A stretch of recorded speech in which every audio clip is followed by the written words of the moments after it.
भारत ने शुक्रवार को US commerce secretary Howard Lutnick के उस बयान को खारिज कर दिया जिसमें उन्होंने दावा किया था कि वॉशिंगटन के साथ ट्रेड डील इसलिए फाइनलाइज नहीं हो पाया क्योंकि प्रधानमंत्री नरेंद्र मोदी ने यूएस प्रेसिडेंट डोनाल्ड ट्रंप को फोन नहीं किया।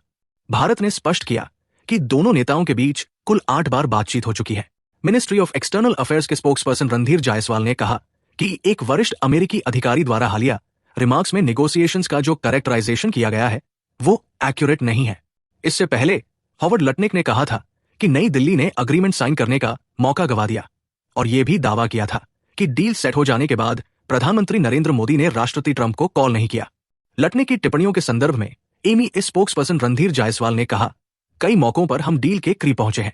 रिपोर्टेड रिमार्क्स में इन डिस्कशंस का जो कैरेक्टराइजेशन किया गया है वो एक्यूरेट नहीं है। हम दो कॉम्प्लीमेंट्री इकोनॉमीज के बीच एक म्यूचुअली बेनिफिशियल ट्रेड डील में रुचि रखते हैं और इसे कंक्लूड करने की दिशा में आगे बढ़ने को तत्पर हैं। इंसिडेंटली प्रधानमंत्री और राष्ट्रपति ट्रंप 2025 के दौरान फोन पर 8 बार बातचीत कर चुके हैं जिनमें हमारी व्यापक पार्टनरशिप के अलग अलग पहलुओं पर चर्चा हुई है। यह पूरा घटनाक्रम ऐसे समय में सामने आया है जब अमेरिका रूस पर यूक्रेन युद्ध खत्म करने का दबाव बनाने के लिए रूस के ट्रेडिंग पार्टनर्स पर टैरिफ्स को 500% तक बढ़ाने की कोशिश कर रहा है। इस पर प्रेस ब्रीफिंग में जायसवाल ने कहा, हम इस डेवलपमेंट से अवेयर हैं।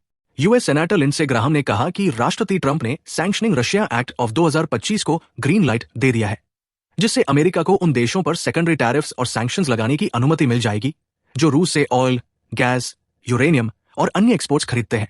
इस प्रपोज्ड लेजिस्लेशन में रूसी तेल की सेकेंडरी परचेस और रीसेल पर 500% टैरिफ लगाने का प्रावधान है।